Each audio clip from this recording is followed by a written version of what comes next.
গোপালগঞ্জকে যদি ছাপা ছাপা করা না হয় আগামী 24 ঘন্টা পর মানে আগামী পরশু শুক্রবার হাজারো ছাত্র জনতা নিয়ে গোপালগঞ্জকে স্বাধীন করার উদ্দেশ্যে লং মার্চ টু গোপালগঞ্জ ঘোষণা করছি।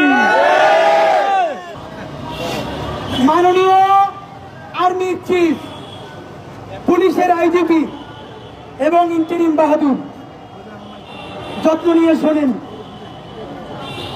যেই দিনে আমার 6টা ভাই শহীদ হয়েছে, সেই শহীদ হওয়ার তিনি যখন রাজপথে নামতে হলো, তাদের জন্য দুরূদ পড়ে মাগফিরাত কামনা করতে না পেরে এই বৃষ্টির মধ্যে রাজপথে দাঁড়াইতে হইল। চাই না রাখেন, ইনসাফের বাংলাদেশ কায়েম হওয়ার আগ পর্যন্ত এই রাজপথ আমরা ছেড়ে যাব না। গোপালগঞ্জ থাকলে ইন্টারিম থাকবে না, গোপালগঞ্জ থাকলে ওয়াকার সাহেব থাকবে না, গোপালগঞ্জ থাকলে পুলিশের আইজিপি থাকতে পারবে না। হিসাব সোজা। যারা মত বলেন, ভাইবে দেখেন কি করবেন। সময় আগামীকাল 24 ঘন্টা।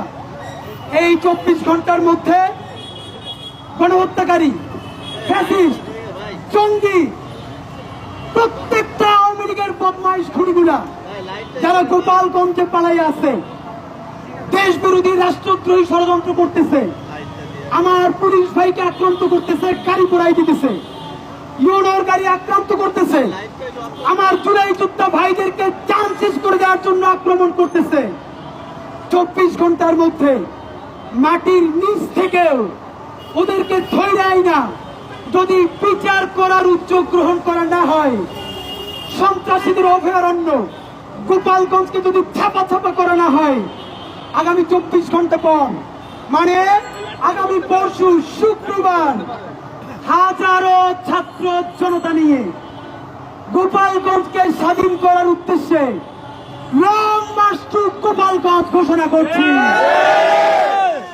আপনাদেরকে 24 ঘন্টা সময়। এই 24 ঘন্টার মধ্যে যদি দৃশ্যমান উন্নতি দেখাইতে না পারেন, আমাদের উপরে যদি ব্রাশ ফায়ারও চলে, আমরা গোপালগঞ্জ পর্যন্ত যাবই ইনশাআল্লাহ। যদি প্রতিমধ্যে শহীদ হয়ে যাই আল্লাহর কাছে যাব ইনশাআল্লাহ। আর যদি শহীদ না হই তাহলে গোপালগঞ্জে গিয়া ফ্যাসিবাদের আতুর ঘরকে জাহান্নাম বানাই দিব। সুতরাং ইন্টারিম সিদ্ধান্ত নেন, অ্যাকশনে যাবেন নাকি সম্মিলিত মারা খাবেন।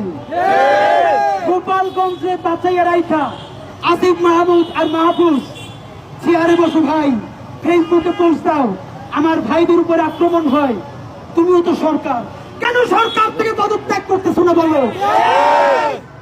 যদি বিচার করতে পারো পারবা, নইলে আগামীকালের মধ্যে যদি বিচারও না শুরু হয় আর মাহফুজের আসিফ তোমরাও যদি ক্ষমতা আঁকড়াইয়ে ধরো, সবার আগে তোমাদের বিরুদ্ধে গণ আন্দোলনের ডাক দেওয়া হবে। তোমরা পদত্যাগ করো, এরপরে চেয়ারে প্রত্যেকটা সুশীলকে আমরা টানাই আই না, জনতার আদালতে আমরা বিচার করবো ইনশাআল্লাহ।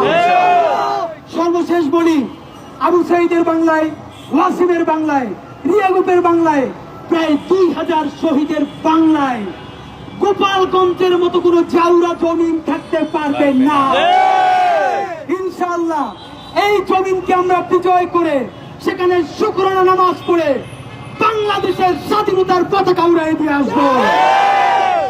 আগামীকালকের মধ্যে সরকার দৃশ্যমান অ্যাকশন না নিলে আপনাদের সাথে দেখা হবে আগামী পরশু 18 জুলাই শুক্রবার লং মার্চ টু গোপালগঞ্জে। বাংলাদেশ জিন্দাবাদ, ইনকিলাব।